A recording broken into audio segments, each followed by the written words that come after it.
Sir देखिए, ये जो सेफ्टी वॉल्व और तमाम, लेकिन कुल मिलाकर देश में जो हाल है, छुपे हुए तो किसी से नहीं कि हाल क्या है। और मैंने जैसे कहा कि इशारे भी बहुत सारी चीजें कही जाती हैं। आप देखिए, ये फैक्ट है कि इस समय हम लगातार देखते हैं संघ अपने तरीके से काम करता है और होता है, वक्त वक्त पे चीजें हमने देखी हैं। लेकिन आज जो ये 12 साल का सफर है, इन 12 सालों के सफर में कहीं लगता है कि अब ये वक्त बिल्कुल मुफीद है कि ये यदि यहां पर यदि कुछ नहीं चेक एंड बैलेंस हुआ तो और कहीं नुकसान देश का हो जाएगा। तो ऐसे में आप ये जो है, हम ठीक है जो कहते हैं, अभी राजू जी ने कहा कि सामने आके बोलने का तो सवाल ही नहीं पैदा, तो कभी बोल सकें, एक दूसरे को बोलना संभव ही नहीं, उनकी अलग लाइन है। लेकिन संकेतों से क्या निकलता दिखता है, आप क्या देखते हैं इसमें, Dinesh ji? Unmute sir, unmute. सबसे पहले तो मेरा आप सबको प्रणाम, बहुत दिनों के बाद आज चर्चा में शामिल हुआ हूं। मसला ये है कि मोहन भागवत या आरएसएस की जब हम बात करते हैं और हम अपने देश की तरफ जब देखते हैं, तो ये हिंदुत्व, हिंदू राष्ट्र की अवधारणा कहां से शुरू हुई, हमें ये सोचना होगा। आज तक जो खामोशी मोहन भागवत या आरएसएस के दूसरे नेता अख्तियार करके चल रहे थे, उसके पीछे का कारण आप समझिए कि ये सिर्फ क्योंकि मोदी उनके एजेंडे को प्रोटेक्ट करके उनको उसको एनकरेज कर रहे थे पूरे देश में, इसलिए उन्होंने खामोशी अख्तियार की हुई है। और अभी जो देश के हालात बने पोस्ट सिंदूर, और ये ईरान और इजराइल का और जो सारा अमेरिका का एपिसोड चल रहा है, इसमें मोहन भागवत जी कहीं ना कहीं ये सेंस कर रहे हैं कि ये जो नजला है ये अब उनके ऊपर भी गिरने वाला है। बिल्कुल ठीक कहा सर ने अभी कि ये सिर्फ हवाई बातें हैं, और ये हमेशा मुझे तो अब आरएसएस को तो लोग राष्ट्रीय स्वयंसेवक संघ कहते होंगे, वो एक अलग एजेंडा है। मैं उसको एक रूमर स्प्रेडिंग सोसाइटी से ज्यादा नहीं समझता, क्योंकि कारण उसका बड़ा स्पष्ट है और मैं इसको पूरे अपने अधिकार के साथ और इस बात को मैं कह रहा हूं कि क्योंकि जब भी मोदी जी के मुंह से शब्द निकले हैं, मैं इस बात से इत्तेफाक रखता हूं कि वो शब्द आरएसएस के हैं। चाहे वो उनका 2014 का इलेक्शन हो, 15-15 लाख रुपया हर व्यक्ति को देना हो, या दूसरे तरीके से काले धन को वापस देश में लाना हो, या इसी तरह की बहुत सारे जिसको भ्रमित करने वाले वाकयात आगे होते हुए कि डिमोनेटाइजेशन करते हैं, आतंकवाद खत्म हो जाएगा। तो ये सारी चीजें एक बाद में इन्हीं के एक नेता ने ये कहकर खत्म कर दी एक बहुत मेन स्ट्रीम मीडिया के चैनल पर कि ये सब राजनीतिक जुमले हैं। इन राजनीतिक जुमलों को आप किस तरीके से देखेंगे, ये उससे आगे वाली बात कोई है नहीं। तो कुल मिलाकर के ये अभी जो शिक्षक वर्ग वहां पर इनका लगा था नागपुर में, मैं उसकी भी रिपोर्ट देख रहा था कि वहां पर हुआ क्या है और किस तरह से कौन लोग वहां उपस्थित थे। वही तो कुंभा है जिसको आप बंद कमरे में ये समझाते हैं कि अपना जिहाद जारी रखो, अपने जो एजेंडे हैं आरएसएस के उनसे बिल्कुल डाइवर्ट ना हो, और आप जब एक पब्लिक प्लेटफॉर्म पर उस बात को कहने के लिए सामने आते हैं तो आप उन चीजों के ऊपर कोई चर्चा नहीं करते हैं। और ये बात उनका कहना, अगर हकीकत में वो ये सब चाहते हैं तो मोहन भागवत आरएसएस के उस कद पर बैठे हैं, वो उनका कद है जो मोदी को मतलब डायरेक्ट उनको समझा सकते हैं कि भाई साहब आप जो कर रहे हैं ये इस तरीके से ठीक नहीं हो रहा है। दूसरी बात, ये एक शंका नहीं है कि बार बार कहा जा रहा है कि राहुल गांधी पहले से चीजों को एनालाइज कर रहे हैं, उनके ऊपर डिस्कस कर रहे हैं और उनको देश की जनता के सामने रख रहे हैं, और उसके बाद मोदी जी या उनकी सरकार के लोगों को ये चीजें समझ में आ रही हैं, या वो जानबूझकर पहले उन पर कोई काम नहीं करना चाहते। मैं तो हैरत तो उस वक्त से होती है जब हम कोरोना के उस दौर में गुजर रहे थे कि इनको तो पहले अपनी सरकार तोड़नी थी वहां मध्य प्रदेश में, उसके बाद कोरोना का लॉकडाउन करना था। और राहुल गांधी बहुत पहले उस बात को जनवरी में बोल चुके थे और ये मार्च तक उस चीज को आपने षड्यंत्रों में जारी रहे और आज भी षड्यंत्र हो रहे हैं। आपने शुरू में बहुत बादी एक क्लिप डिस्कस कर रहे थे हम, उसमें ये भाई लोगों की बात हो रही थी, मोटा भाई, छोटा भाई, ये भाई और वो भाई, पता नहीं कौन कौन से भाई हैं, सारे के सारे भाई देश को खोखला करने में लगे हुए हैं। और उनमें इस वक्त इस बात से कोई दो मत की राय नहीं होगी आपकी कि इसमें सारा का सारा सहयोग हमारे प्रधानमंत्री जी कर रहे हैं। चाहे आप अडानीज देख लो, अंबानीज देख लो, अभी आपने 10 नाम और उनके मुंह से सुने हैं, अभी रिसेंटली पवन खेड़ा जी ने वहां पर अपना डिटेल्स दी हैं। तो आप जा किस रहे हैं, किस तरफ रहे हैं? आप देश में प्रधानमंत्री की कुर्सी पर बैठे थे ये कहकर कि महंगाई खत्म कर दी जाएगी, ये कहकर कि पेट्रोल के दाम, आप भाइयों आपको 35 रुपए लीटर तेल चाहिए कि नहीं चाहिए? आपको डॉलर का मूल्य रुका हुआ या नीचे आता हुआ दिखना चाहिए या नहीं दिखना चाहिए? इन सब चीजों को सुन सुनकर हमारे कान पक गए थे सर। हालत ये है आज, ना तो डॉलर रुका है अपनी जगह पे, ना तेल रुका है, पेट्रोल 110 के आसपास पहुंचने वाला है।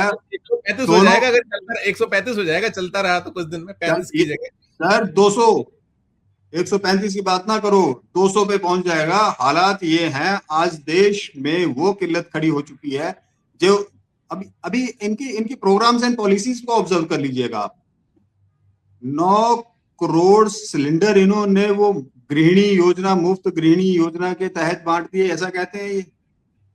अगर आप मुफ्त में इतने सिलेंडर देते रहेंगे और 80 करोड़ लोगों को आप बोलते हैं हम मुफ्त में राशन दे रहे हैं, तो आप देश में संपन्नता कहां से ला रहे हैं? प्रॉस्पेरिटी ऑफ द कंट्री किस तरफ से आ रही है? आप किसी भी फ्रंट पर इस सरकार को देख लीजिएगा, एक भी कंपैरेटिव स्टेटमेंट हम आपको देख लें, इंदिरा गांधी से देख लें, चाहे मनमोहन सिंह जी के साथ देख लें, या ये नेहरू जी का, नेहरू जी तो मतलब इनके लबादे में हैं। जब इनको कुछ भी नहीं कुछ करना होता है तो इनको नेहरू जी इनके मुंह से निकलने लगते हैं। आज 70 साल के बाद उनके निधन के बाद कि हम बात करें, तो उनके निधन के बाद भी हम देखें तो नेहरू का भूत इनको खा रहा है। मुझे तो ये भी कहीं से पता नहीं, अब सोशल मीडिया पे कहीं कुछ वायरल हो जाता है, आजकल एक 500 रुपए का नोट ऐसा दिखाया जा रहा है जिसपे गांधी जी का फोटो नहीं है, कि आने वाले दिनों में ऐसा भी हो सकता है। ये भी संभावना, मुझे लगता है थोड़ा विषयांतर हो गया। हम हाँ, विषयांतर में नहीं जा रहा हूं, मैं उसी पे आ रहा हूं सर वापस, कि कुल मिलाकर मेरा जो मकसद है कहने का वो ये है कि झूठ के सिवाय आरएसएस ने कभी कुछ ना परोसा है, ना सिखाया है, ना पढ़ाया है।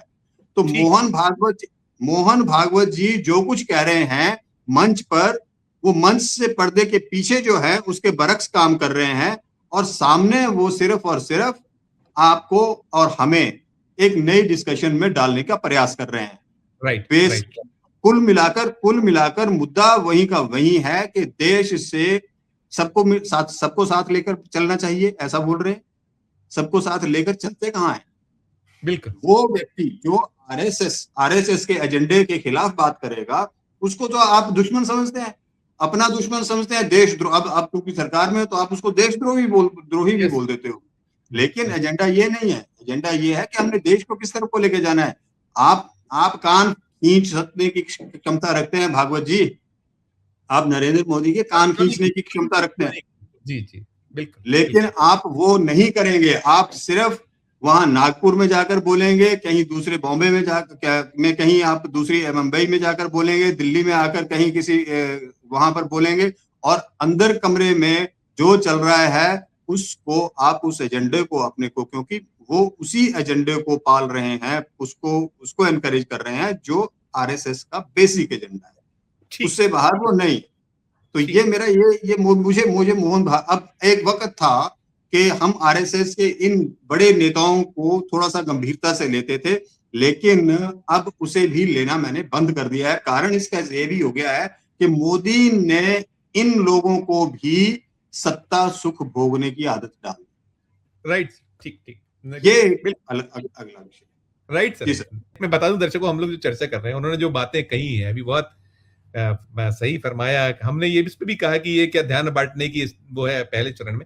उन्होंने कुछ जो चीजें कही हैं, 2-3-4 जो बहुत मुख्य उसमें सेंटेंस निकलते हैं कि अधूरी तैयारी हमें विश्वगुरु बनने से रोक रही है, हमें खुद को मजबूत करना होगा। ये मोहन भागवत कह रहे हैं। वो कह रहे हैं आज दुनिया उसी की सुनती है जिसके पास ताकत होती है। मैं इसलिए दोहरा रहा हूं कि जो दर्शक देर से जुड़े हों वो सुन लें कि इस डिस्कशन नहीं, वो कह रहे हैं कमजोर देश को अपनी बात मनवाने के लिए झुकना पड़ता है। वो कह रहे हैं जो जो बातें वो कह रहे हैं, यही बातें राहुल गांधी कहते हैं। और जो कहीं है उसमें शक शुबा है कि कहीं ना कहीं आप मोहन भागवत के मुंह से निकलना, उसको इस तरीके से एक अंडरलाइन करना, इसमें बहुत सारी चीजें एफ एन बट है सारे। मैं एक चीज और कहूंगा दिनेश सर, जैसे आज मोदी जी थे, पहुंचे हुए थे, वो सूरत में थे, अपने गृह राज्य गुजरात का हिस्सा। वहां वो कह रहे थे कि 12 सालों से जो कांग्रेस है वो अराजकता और अनिश्चितता फैला रही है। और तमाम वो जो जो जैसा करते हैं, उनकी जो बातें हैं कि चुनाव से जोड़ दिया उन्होंने कि स्थानीय निकाय चुनाव में भी कर्नाटक में हार गई, यहां हार गई, ये हार गई। उनका केवल एक पैमाना है, चुनाव, चुनाव और सिर्फ चुनाव। बाकी देश कहीं भी जाए, जैसे आपने पहले चरण में कहा कि आज हम 35 रुपए 37 रुपए लीटर पेट्रोल देंगे और 135 137 पे हम पहुंच जाएंगे, आपने कहा 150 पहुंच जाएंगे। तो इसके अलावा उनकी सोच दिखती ही नहीं बढ़ती। सब इसी में समाप्त चाहूंगा। और अभी देख रहे डोनाल्ड ट्रंप का आया, उन्होंने फिर कहा, कई संकेत दे रहे हैं कि इतने % हम टैरिफ और बढ़ाएंगे। वो बार बार वही चीजें कहते हैं, वो जो हमको ह्यूमिलेट किया जाए।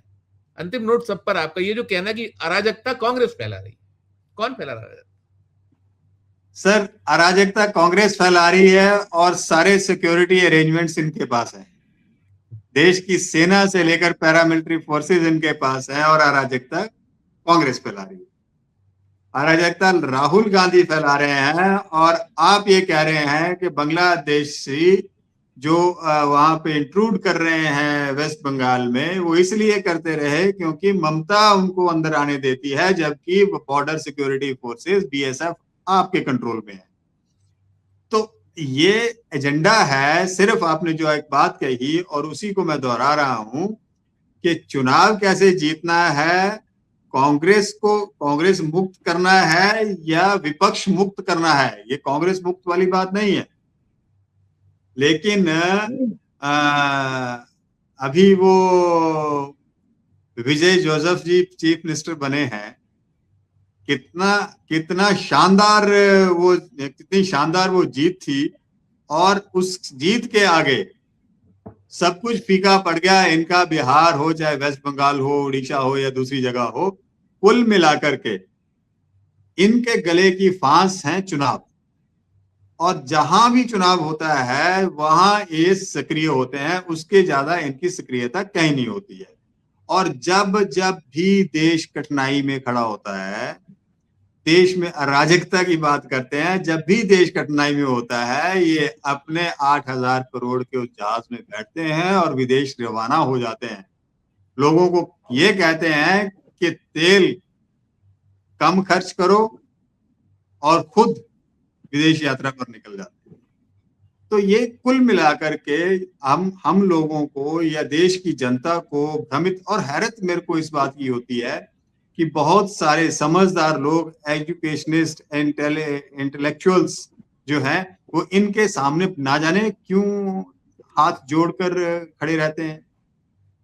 हालत ये है, इन लोगों को मैं इनका भी आह्वान करता हूं कि दुनिया उस इतिहास जब लिखा जाता है तो उनका नाम पहले लिखा जाता है जो हवाओं के खिलाफ खड़े होते हैं, तलवे चाटने वालों के नाम नहीं लिए जाते। तो आज भी वक्त है कि सही के साथ खड़े हों।